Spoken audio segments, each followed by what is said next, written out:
أعوذ بالله من الشيطان الرجيم. بسم الله الرحمن الرحيم.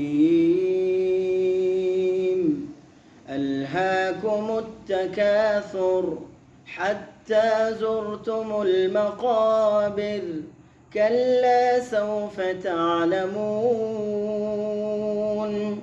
ثم كلا سوف تعلمون كلا لو تعلمون علم اليقين لترون الجحيم ثم لترونها